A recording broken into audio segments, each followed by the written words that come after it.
or in chat. And then these will be read to our participants during that Q&A period. Now it's my pleasure to introduce you to our host tonight. Our second host will be introduced by Judge Lynn. Judge Lynn is a graduate of the University of Virginia, summa cum laude. After she received her degree, she attended law school at SMU and was hooded by her husband, Mike, at her graduation, position number 1. She is was brought to the position she has by President Bill Clinton. And today is recognized as one of the most distinguished judges in the United States. She has received many awards, and currently she has 2 prominent legal organizations that are named for her. On the personal side, she is married to Mike, as I mentioned. She has 2 daughters, Tara and Whitney, and 3 grandchildren, Riley, Blake, and Shepard. May I present my daughter, Judge Barbara Lynn.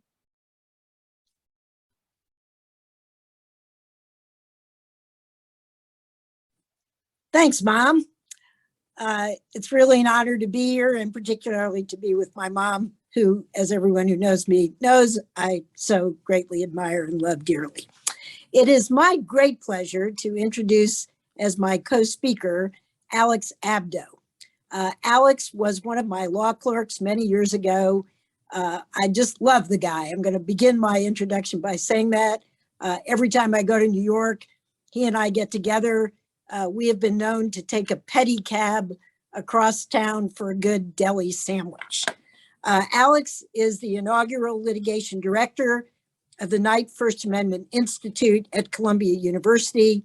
In that capacity, Alex has been involved in nearly all of the institution's litigation, and including in that litigation is some very interesting litigation relating to President Trump and his blocking of critics from his Twitter account, which is quite relevant to the issues that we are discussing this evening. Before Alex joined the Knight First Amendment Institute, he worked for 8 years at the American Civil Liberties Union, where he litigated cases relating to NSA surveillance, encryption, anonymous speech online, government transparency, and the treatment of detainees in US custody after 9/11. Alex is a graduate of Yale College and Harvard Law School. After clerking for me, he clerked for the Honorable Rosemary Barquette, who was a judge at that time on the United States Circuit Court for the 11th Circuit Court of Appeals. Alex, say hello to our audience. So nice to be here, Judge. Such an honor to be in conversation with you. Ditto, Alex. Well, let's get right to it. This is a topic that everyone thinks about today. So much of our discourse today is now online. We're not really in the public square, even before COVID, where we're all meeting together. Most communications between us are online these days. And courts are increasingly being called upon to decide how established doctrines relating to speech apply in these new digital spaces. So tonight, we're going to explore, as time permits, a number of the questions that these new techniques of communication have raised with respect to the First Amendment and free speech more generally. I'm going to start with a very brief overview of the free speech clause of the First Amendment. Then Alex will discuss some of the exceptions to the First Amendment, and then we'll talk about some questions that courts and commentators have focused on in the last few years, and then we will take some questions from the audience. Now, you should feel free to post your questions as they occur to you. We'll take a look at those as they come in, and we may be able to work those into our discussion before we get to the Q&A session. So let me begin with discussion of the First Amendment. The First Amendment with respect to speech is really very simple. It's only about 10 words. It says, Congress shall make no law abridging the freedom of speech. That's all it says. It doesn't cover many of the things that we are going to be discussing tonight in any detail at all. And it's mainly been courts that have had to fill in what that constitutional mandate means. Now, note, it applies to Congress making laws, but the First Amendment applies to the states through the 14th Amendment. We're not going to discuss how that actually works in practice, except to just tell you that this applies to Congress as well as to the states. But it doesn't cover private persons, private companies, what can be said at work, what is prohibited at work. It doesn't require competing views, such as the appalling notion that an opposing viewpoint must be taught in school about the Holocaust, although federal laws may require equal time for broadcast of some political candidates who are given free media time. That's not a subject for us this evening, but that is not technically covered by the First Amendment either. But the First Amendment is not absolute. It doesn't cover all speech under all circumstances. Alex, tell us about exceptions to the First Amendment. Yeah, absolutely. And one of the surprising things I think that a lot of people learn when they first come to the First Amendment is exactly what you said, Judge Lynn, which is that these dozen or so words of the text of the amendment don't really answer any of the interesting questions that we grapple with today about what the amendment is meant to protect and what protection it actually affords to different things. And over time, the courts have come up with a list of exceptions to the First Amendment, things that courts have determined for one reason or another will not be considered to be the freedom of speech within the meaning of the First Amendment. And the classic list is actually relatively short. People generally cite obscenity, defamation, fighting words, and true threats. This is the kind of classic list of what the First Amendment doesn't protect. One important thing to note that is not on that list is lies, at least not lies generally. Defamation is a particular kind of lie. It's a lie about a person that happens to defame them, in the words of the law, that lowers them in the estimation of their community. But lies, as a general matter, have never been held to be unprotected speech by the Supreme Court. And in fact, in many contexts, lies are protected, and it may be relevant to our conversation tonight. So I'll just let you know about a relatively recent Supreme Court case called Alvarez, came out a few years ago, that addressed the constitutionality of a statute called the Stolen Valor Act, which made it a crime to falsely claim that you had been awarded certain congressional awards, including the Congressional Medal of Freedom. And an individual had been prosecuted under that statute, and his case went all the way to the Supreme Court. And the Supreme Court held that the statute was unconstitutional insofar as it criminalized falsely claiming to have won the Congressional Medal of Freedom. It's maybe surprising to some people to learn that, but generally speaking, lies are protected by the First Amendment. And another category you would have noticed is not on that list, which is often a part of contemporary discourse around free speech, is hate speech. The Supreme Court has never held that hate speech is unprotected.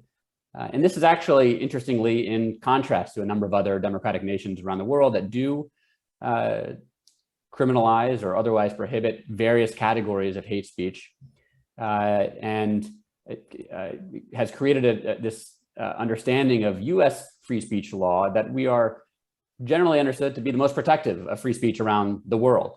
And there's an interesting and reasonable debate to be had about whether a democracy needs to be as protective of free speech as we are, but nevertheless, that is our tradition. That is the doctrine and interpretation of the First Amendment that we have, and it has led to interesting and fascinating debates in this country.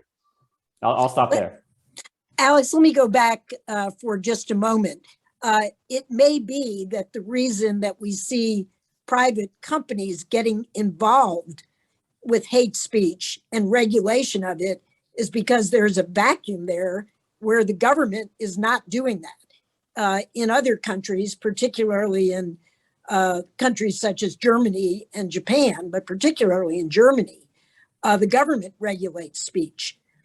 But in this country, we do not. And that's why you might see Facebook, Twitter, et cetera, stepping in to regulate that kind of speech that would otherwise be unregulated. Is that fair?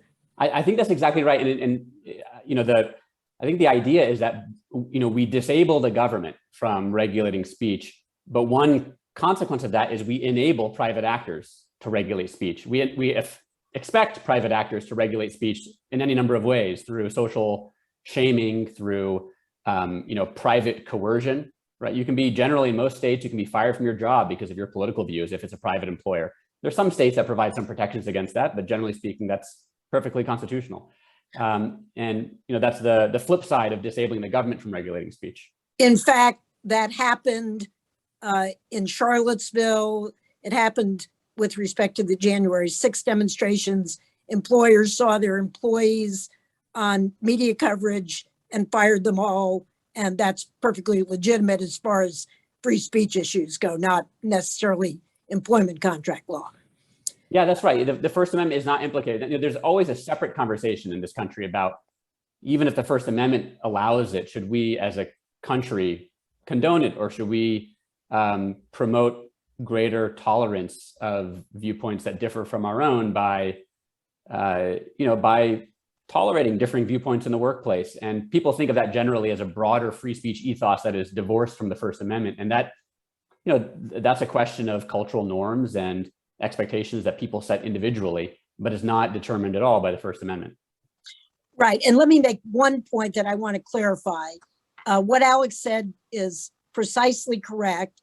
You can make false statements publicly, and that's not a violation of the First Amendment, but there may be other ramifications to a false statement. For example, the person who was prosecuted under the Stolen Valor Act, if he were raising money based upon his having received the Congressional Medal of Honor, that might be prosecuted as a fraud claim. So we're limiting our comments here to the First Amendment. Generally, there is very, very broad protections under the First Amendment in the United States. As Alex said, probably the broadest in the world. Now, Alex, one of the questions that we've seen litigated recently, I alluded to in my introduction of you, and that has to do with politicians who are using social media to engage with their constituents. This used to be something that never happened, and now this happens all the time. Politicians count their Twitter followers as a badge of honor. But sometimes they then block their critics from their social media accounts. I know you have been particularly involved in litigation relating to that.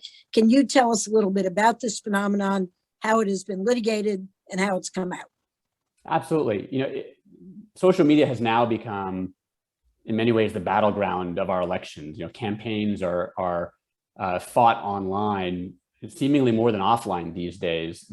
Essentially every representative in the House and senator in Congress has a Twitter account and a Facebook account, and probably a couple of other social media accounts that they use to reach out to their constituents. And as they've moved online, the question has been, in what way does the Constitution follow? Almost as soon as we saw politicians moving their official speech online, we saw the practice emerge of politicians from across the political spectrum blocking critics online, looking, for example, at a tweet of theirs and looking at the most popular comments, the ones that Twitter lists first. And if it's critical, blocking that account so that that comment does not appear there, and so that that Twitter user can no longer respond to the politician's tweets. And that practice was probably made most prominent by President Trump, mainly because of his unprecedented use of Twitter. He really modernized the use of social media by elected officials, but he is far from the only politician to block critics on Twitter.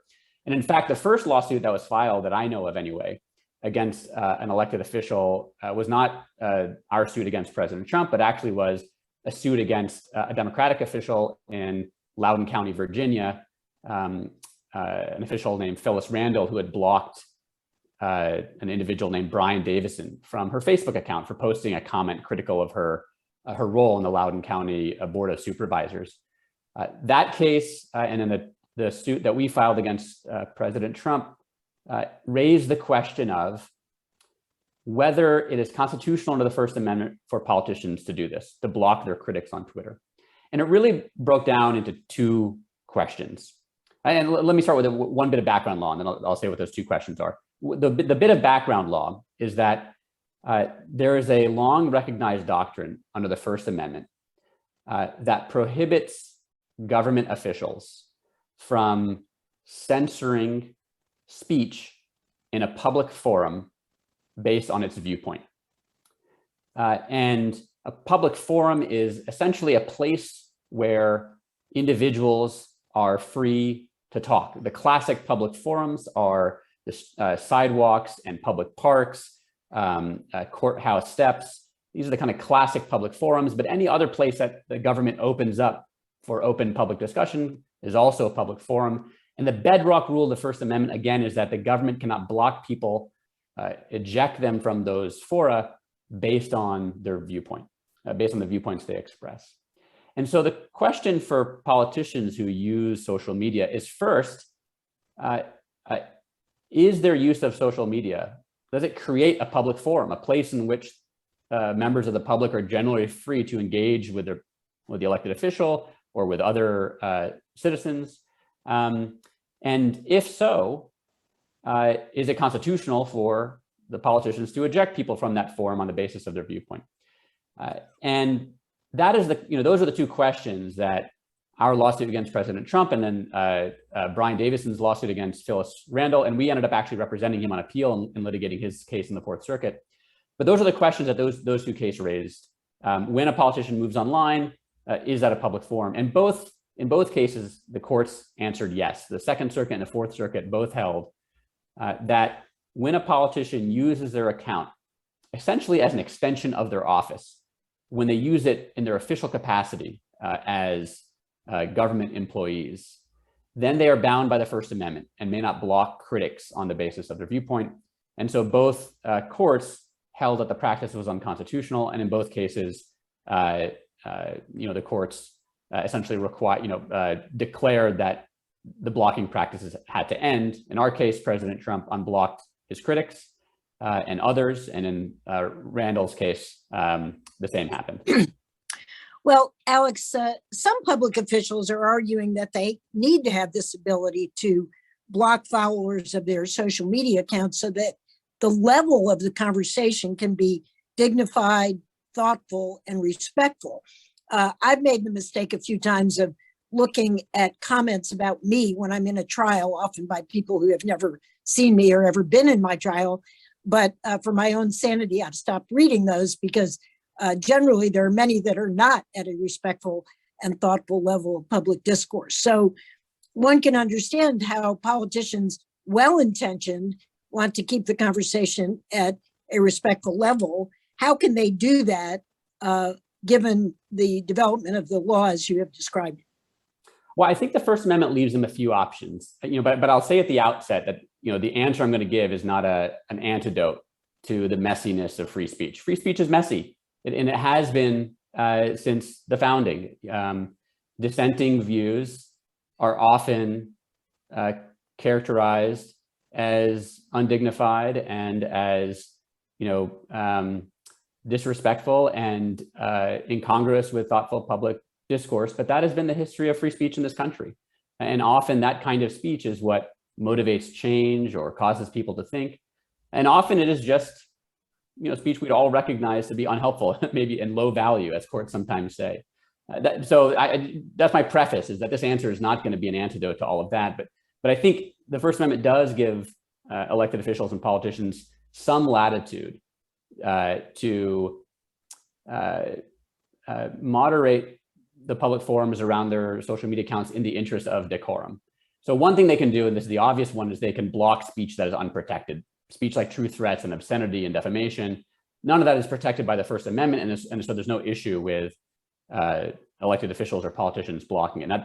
Now that does not describe most of the speech they may want to block, because those are, at the end of the day, relatively narrow categories. So the greater power I think that the First Amendment gives officials is the power to enact reasonable, this is language from the case law, reasonable time, place, and manner restrictions. And so these are restrictions on the forum that are not tied to the content of speech, and mainly not tied to viewpoints expressed.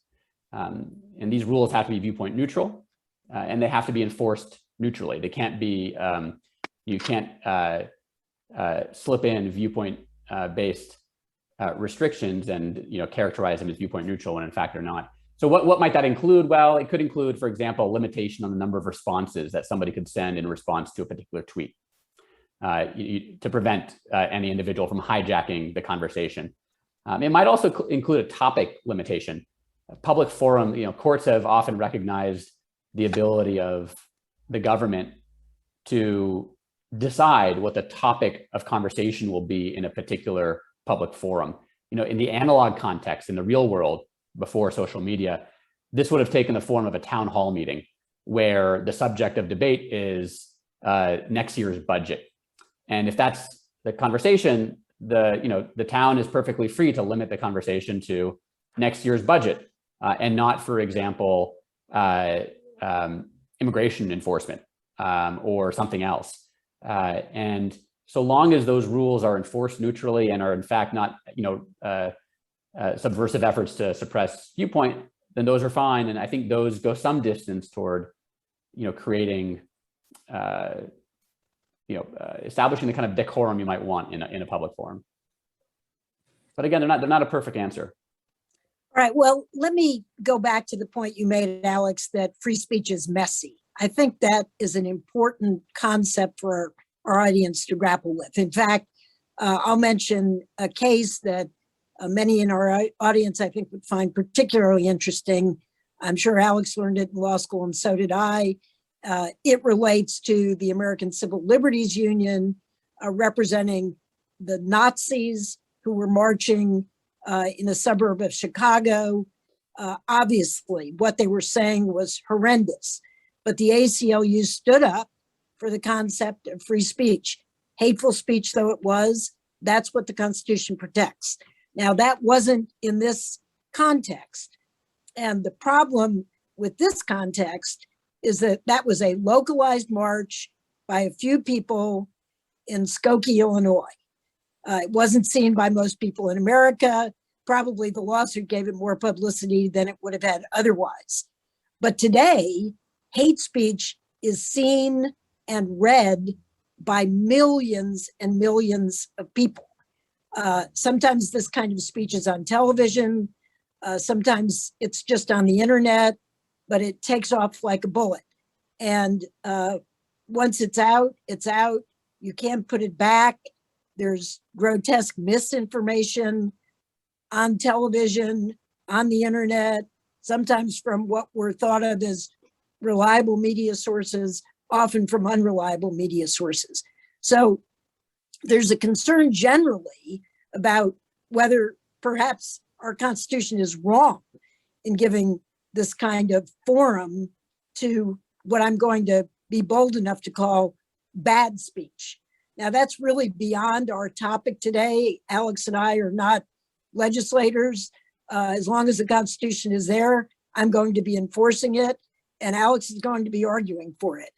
But it's a reasonable conversation, whether given what we have today, and I suspect that our founders could not have envisioned the world, the number of people, and how easy it is to reach them with false information and hateful information. That's all troublesome.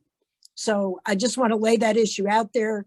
It's beyond our discussion today, but it's certainly something that deserves attention. I'm not arguing for a new constitutional amendment, but I just want to lay the issue out.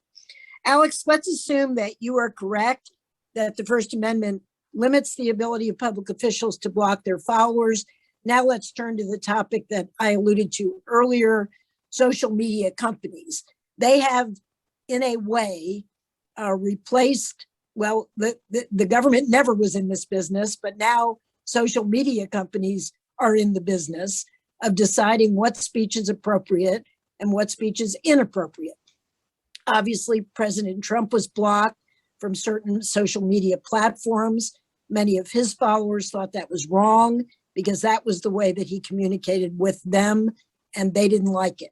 So what are the limits of the ability of these social media companies to block different kinds of speech on their platforms? And what do you, as a prominent lawyer in the area of free speech, think about it?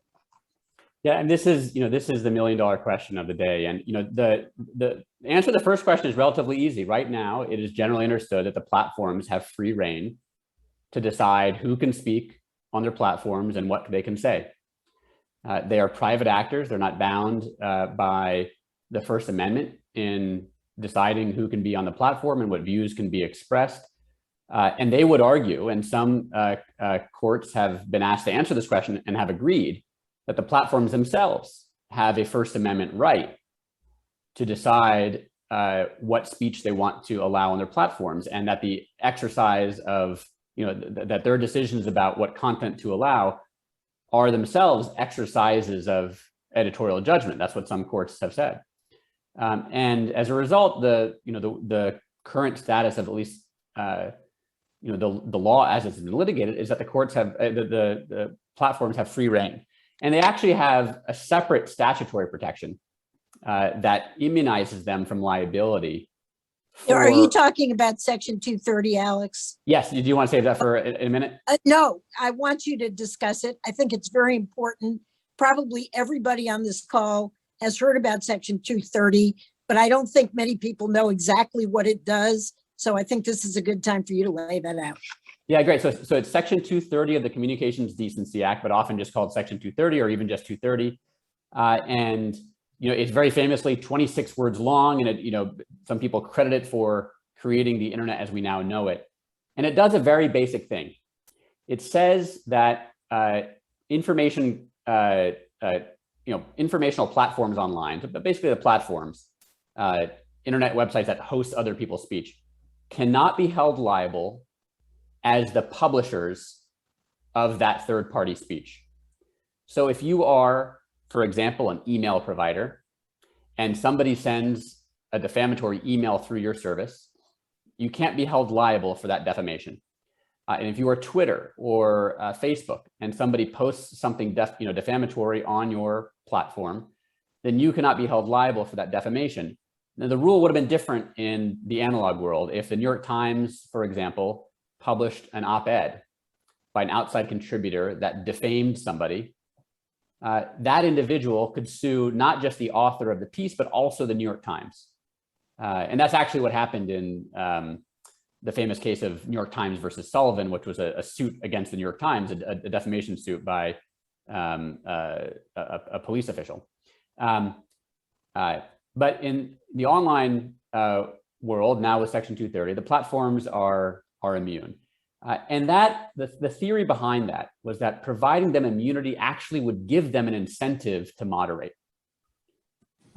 Because there were some court opinions that came out right before Section 230 was enacted that held as a general matter, if the platforms engage in some content moderation of what is said through their sites, then they become liable, because then they have taken editorial ownership over the content of what's on their platform, and so they become liable for what's on it.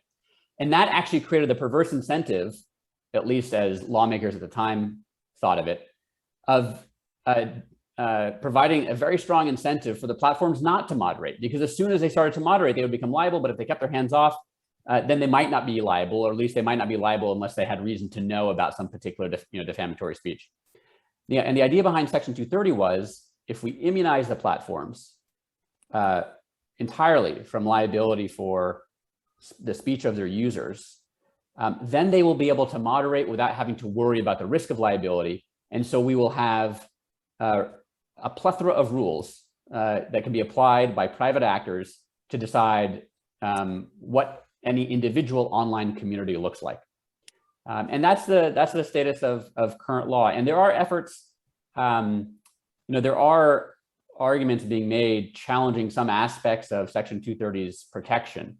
But that is where things currently stand. And I think, one of the really challenging questions for free speech advocates is this a desirable state of affairs for a small handful of companies to possess and exercise such extraordinary control over the speech environment, to decide what can be said and whether certain people will be heard?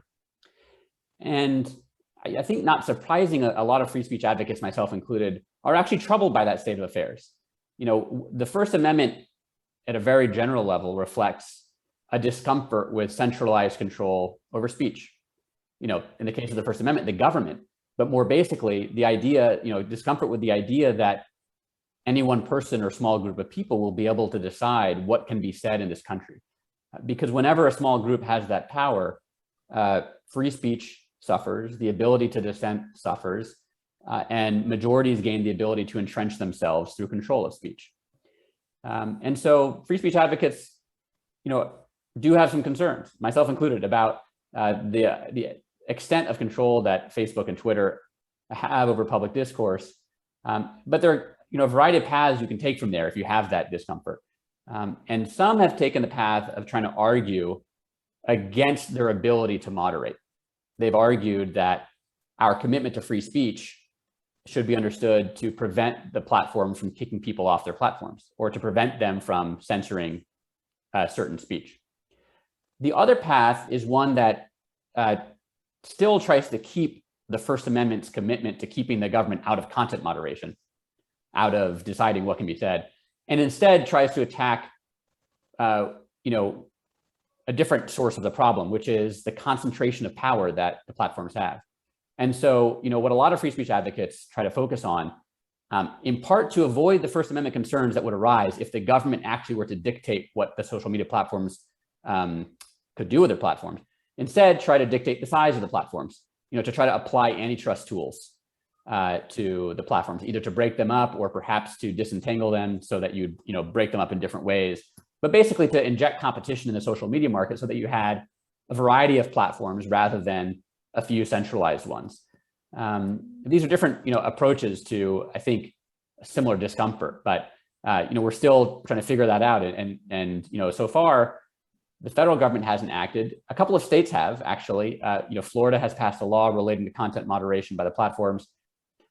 Texas, I believe, has also now passed a law. Those are the first two states in the country to pass those laws. And they're both being litigated. They both were challenged almost immediately by a consortium of tech companies represented by NetChoice in both of these cases. And we'll see how the courts end up ruling. The district court in Florida held that the law was unconstitutional, and the state has now appealed.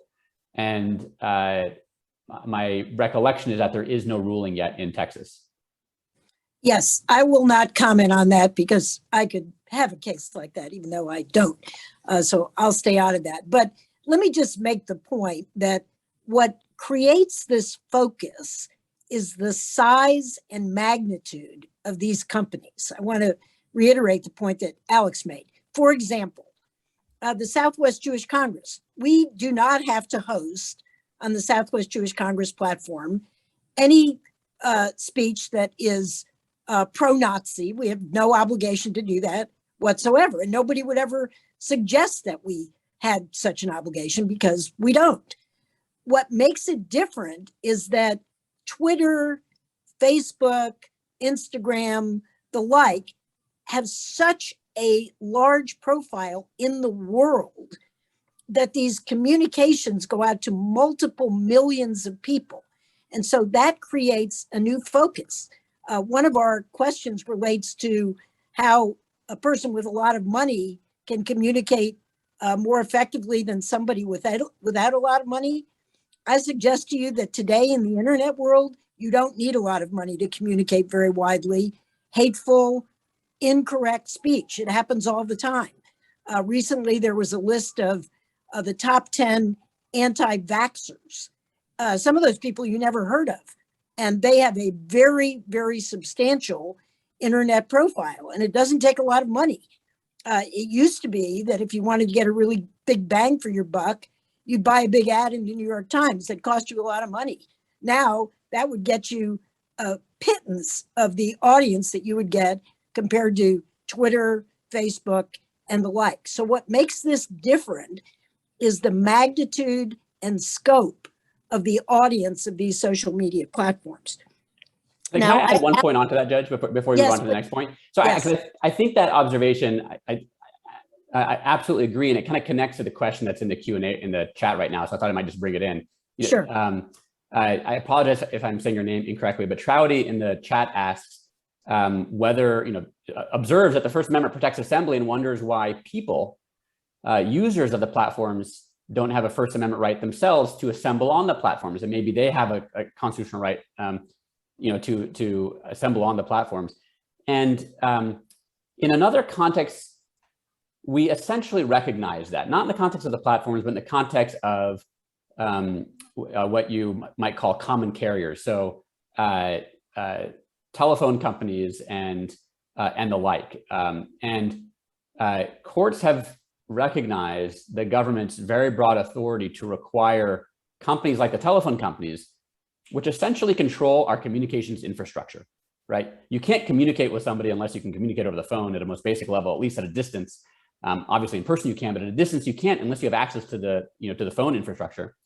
And as a result, courts have recognized that Congress has much greater regulatory authority to require those platforms, the telephone platforms, to host everybody, to provide service to everybody without regard to their viewpoints. And you might make a similar analogy. I mean, you could argue, and some people have, courts haven't yet ruled on this, you could argue that Congress has some authority to require essentially monopoly platforms to host everybody due to their significant control over communications infrastructure. And Florida has made this argument in its defense of its law that's now being litigated. My own sense is that it's a complicated argument, and I think it's unlikely to prevail, at least in the way that some people seem to want it to prevail. But it's an interesting argument, and one that's worth thinking through. Are there any exceptions to Section 230?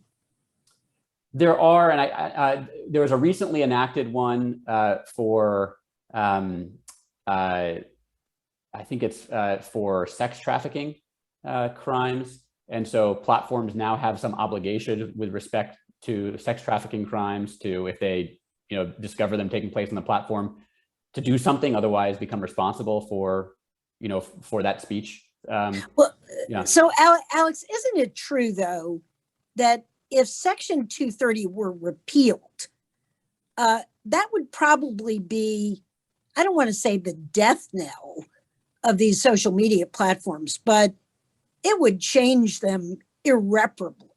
I mean, I don't know the quantity of postings on these sites. It's in the, as my mother used to say when I was a kid, it's a number like a Googleplex. I mean, it's a really big number. I don't know what the number is, but it's really big. And there's no practical way that they can actually review everything that is being posted. So if they really have liability for something that is posted that is wrong and actionable, it's going to be a completely different world than we have now. And so people that are crying out for that change have been burned in one way or another by these social media platforms. So what could happen if Section 230 were repealed? What would the world look like for internet communications? I think you're right. At the very least, it would look very, very different. The platforms would have every incentive to moderate aggressively, to do whatever they could using automated means, computers, to as quickly as possible algorithmically determine whether certain speech comes too close to the line that might generate liability for them, and if so, to keep it from existing on the platform, to prevent it from being posted. Now, you can imagine that working for certain categories of speech. Computers have gotten pretty good at detecting nudity, and maybe they would use nudity, for example, as a rough proxy for obscenity, or maybe as a rough proxy for non-consensual pornography, which is prohibited in a number of states. But it would be vastly over-inclusive. It would include art, for example, things that everybody recognizes as art. You would never see the Statue of David, right, on the internet again. Right. And there are other categories of speech where it's hard to imagine how you could algorithmically determine, algorithmically identify liability generating speech, like defamation. It's hard to know unless you had an index of truth, which the platforms most assuredly do not. it's hard to know how you would algorithmically determine what is going to open. Well, the platforms up. to use an example that we've talked about, if you plugged in the word Nazi, you would be getting rid of a lot of websites that would be opposed to Nazi ideology. I mean, it's just practically impossible. So can you be an advocate for free speech and advocate repeal of Section 230? Well, I think you can. One interesting question that we spent some time thinking through, just because people have proposed to reform 230, is what work would the First Amendment do if 230 were repealed? Because the platforms would have an argument that the First Amendment would replace at least some of the protections that Section 230 provides. I think they'd have a reasonably strong argument that the First Amendment would protect them from liability, at the very least, unless they knew or had reason to know about a particular post. If they didn't know about or have reason to know about a particular post, then it'd be not so different from holding FedEx liable for any contraband that somebody sends through the system, that they have no reason to know about. There are differences, obviously, between FedEx and the platforms, and the important difference is that the platforms, moderate, speech, and so maybe people would argue that moderation means you're liable for absolutely everything in the way that some courts had before 230 was enacted. But I think speech on the platforms has changed so fundamentally since then that my guess is that courts would replace some of 230's protections. I definitely do not think they would replace all of them, but some of them with direct First Amendment protection. But I think you're right. Without Section 230, we wouldn't have nearly as open a public discourse online. I think it'd be just very hard to host speech like that. And some people might argue that's a good thing. Or they might argue what would replace the platforms is instead much smaller platforms over which it's reasonable to expect people to moderate. I spoke to one very prominent free speech advocate, is a guy named Bert Newborn. He used to be at the ACLU for many years. He's a law professor now at NYU. He's a well-known First Amendment scholar. And I asked him this exact question one time, and his answer was, if they're too big, then they shouldn't be that big. And if without 230 they can't survive, then they should be smaller platforms that can manage the liability that comes from running a speech, from running a distributor of speech, a distribution of speech. So that's another possibility. But who knows? Was Section 230 a response to the internet platforms, or did it arise in a different context? It arose in a different context. It was really a response to a couple of cases that came about in the early internet. There are two cases, one dealing with Prodigy, the internet provider Prodigy, and the other dealing with the internet provider CompuServe. And the courts, and I think one of them was maybe Prodigy versus Stratton Oakmont. I may be getting the case names wrong, but something like that. And they dealt with the liability that the early internet providers bore for the speech that went through their platforms. And in one line of cases, the courts gave the platform, relatively strong protection from liability, and in the other line of cases, platforms, the internet service providers were held to be liable if they edited, if they exercised some curatorial judgment, then they became liable for everything that went through their platforms. And Section 230 was an effort to push back against that, to allow the platforms the space they needed to moderate without taking on all the liability that came from it. All right, Alex, let me go back to something you alluded to earlier, and then we'll close this part of our program and take any additional questions that may show up on our Q&A or chat.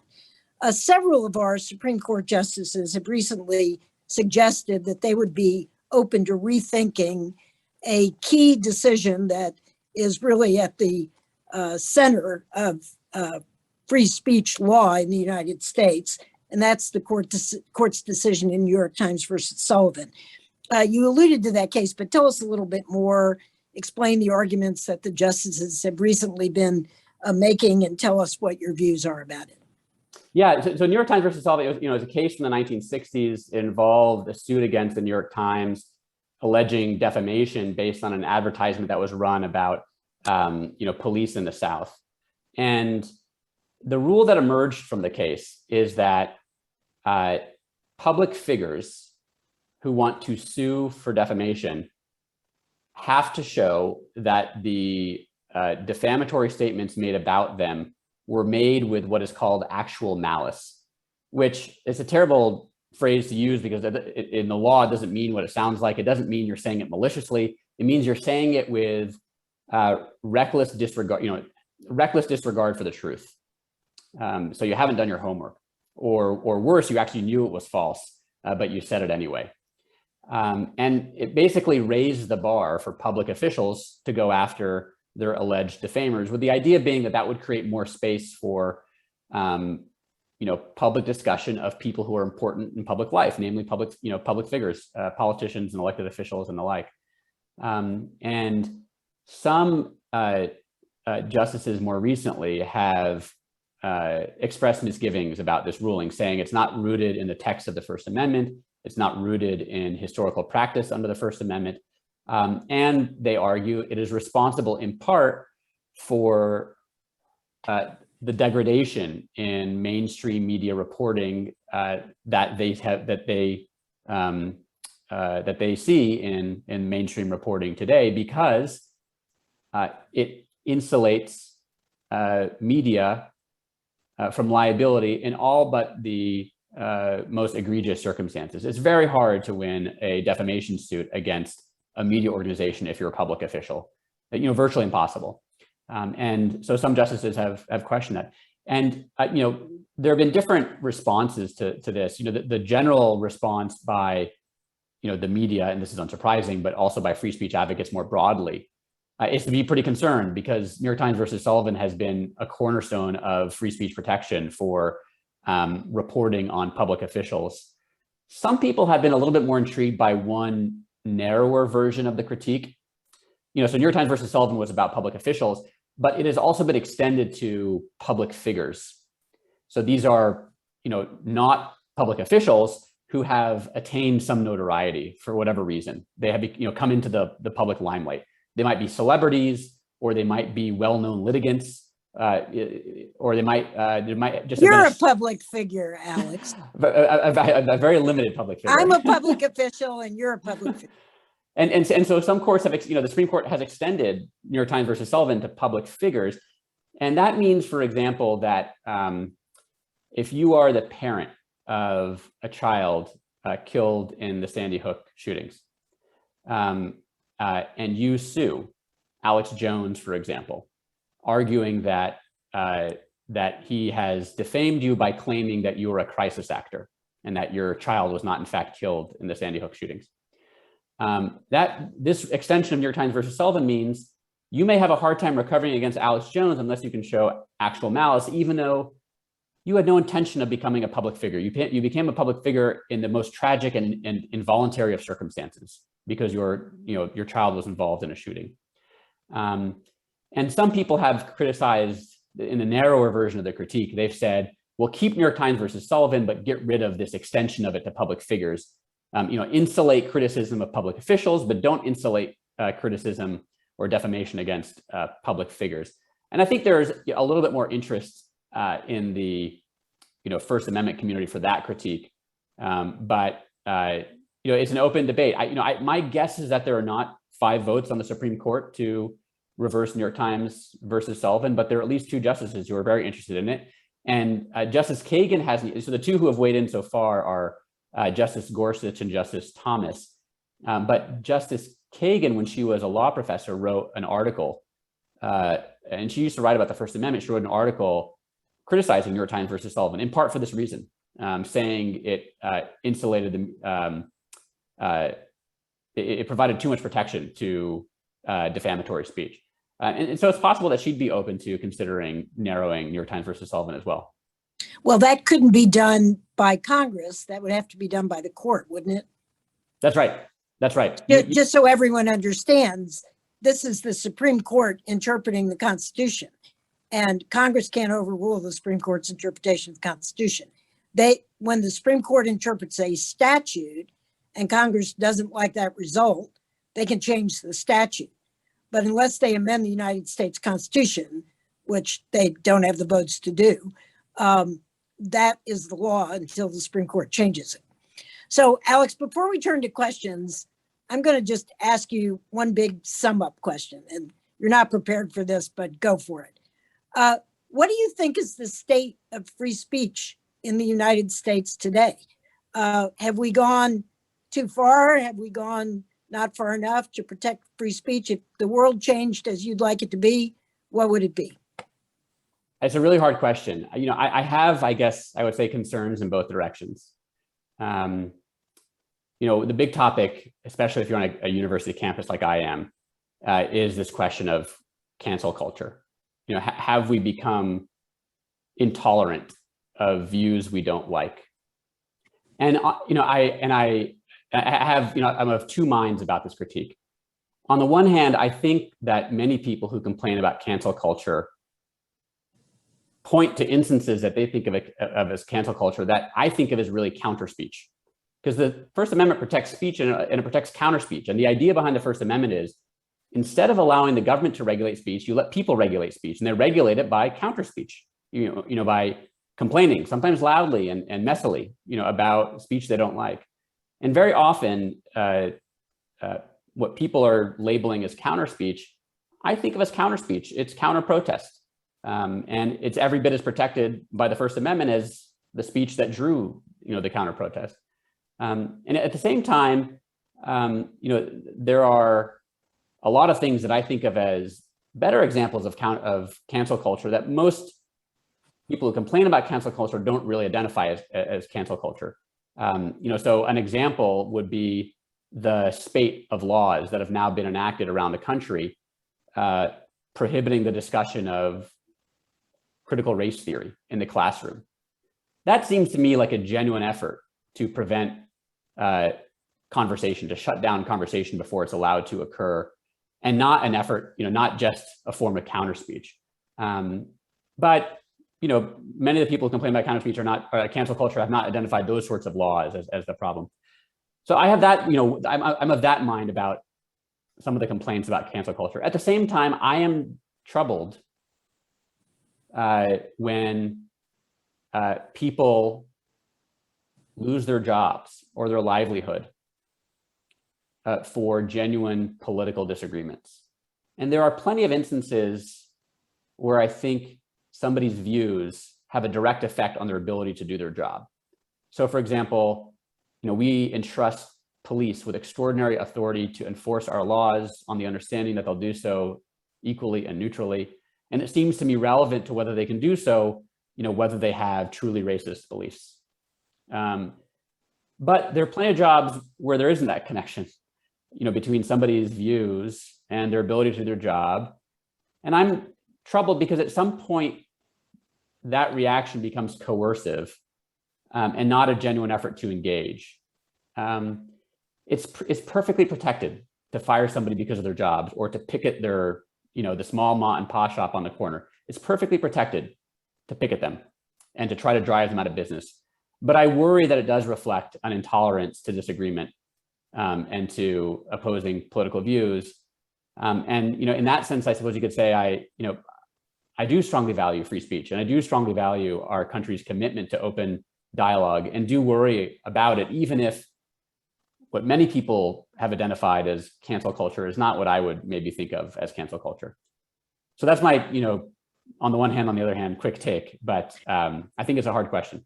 Well, I think if we had 2 hours or 10 hours or 200 hours, Alex, we wouldn't be able to solve the problems that we've alluded to tonight. We've got about 5 minutes. Let's try to pick up some of the questions that were in the Q&A or the chat. I'm going to combine a couple of those because I think we have covered some of them already. Let's talk about obscenity. You mentioned that during your introductory remarks that obscenity is not protected by the First Amendment. Child pornography is not protected by the First Amendment. There are a lot of exceptions like that. But the law of obscenity has not really changed much in recent times. Has it, Alex? I mean, this is a quite amorphous area of the law. It was pretty much said by the Supreme Court, you know it when you see it. There are evolving community standards. What looked obscene in one era might not be obscene In another, when my husband was a law clerk, there were many times when here at the federal courthouse, the judge and the law clerks were watching what was charged to be a pornographic film because they had to determine whether it was in fact obscene. I've been here for 21 years and I've never watched a movie like that. So I don't think there's all that much litigation going on now about the subject of obscenity. Is there? Not that I know of. And many of the exceptions to the First Amendment have kind of atrophied in that way. Obscenity is, it appeals to the prurient interest, judged by community standards. And those standards, like you said, Judge, have changed so dramatically over the last few decades. The same is true of fighting words. You don't really see fighting words prosecutions anymore. They harken back to a time when, people thought it was just too much to go up to somebody else on the street and, yell some epithet in their face because that would just incite them to violence. And you don't really see those kinds of prosecutions either. And, the main exceptions that I think are relevant to most conversations around free speech are probably, defamation, child pornography, which, you unfortunately see so many prosecutions, and unfortunately, just because there are so much child pornography to prosecute, but you see a lot of those prosecutions. But defamation is the, most commonly invoked exception to the First Amendment. So I'm going to ask you a general question. Jonathan Spiegel put it in the chat. I know what he's getting at, but I'm going to generalize his question a little, take you off the hook in terms of Yale. Can you just give a few comments about free speech in the college setting? There have been a whole lot of issues about people who have been coming to speak, organizations that have been having events, required apologies, disinviting speakers. Just give us a word about that before we sign off. So I think this is actually kind of complicated, but there have been a lot of free speech controversies on campus, and I think they pit two opposing views against one another. So on one view, college is the time when young adults become adults, and we ought to expose them to the kind of full range of free speech and counter speech that living in the real world entails. And so we should, require them to tolerate. Your light may have gone out there. Yeah, excuse me, I'm in the federal building. After 8 o'clock, we have to pay our bill here. So somebody turned my lights off, so I can't do anything about it. So I will be speaking as if it's Halloween. And so on that theory, we should require college students to tolerate all manner of speech because they're about to become adults. The other, kind of view is that the primary purpose of college is pedagogical, and the responsibility of the college, of a university, is to create an environment that is conducive to pedagogy, to learning. And a learning environment is very different than the real world. And you might want to keep out, for example, hateful views to make sure that people don't feel driven from public discourse in universities. And the reality is, I think these are both compelling arguments. I do think we should expect, college students to have, to learn some tolerance for opposing viewpoints and to figure out how to debate. I very clearly remember learning how to discuss really controversial topics in college, and I matured a lot in the course of learning how to do that. On the other hand, I do think it's true that expressions of certain kinds of hatred and harassment can make it hard to learn. They can, they distract students, and they can marginalize voices that historically have already been marginalized, and make that, free speech environment less equitable and less diverse. And I think that's a real cost too. And so I think at the end of the day, it's a balance. It's a balance of these two things. I don't think there's one answer to every controversy that arises. But have I sufficiently punted? Is that a? I think so, Alex. Well, let me conclude by saying it's always a treat to be with you, Alex. I'm the president of your fan club.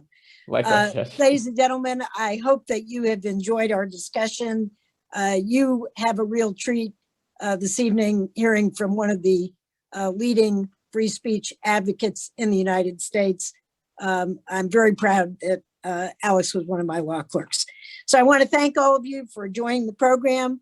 I want to thank the Southwest Jewish Congress for hosting it, and I wish you all a very pleasant evening. Good night. Thanks so much.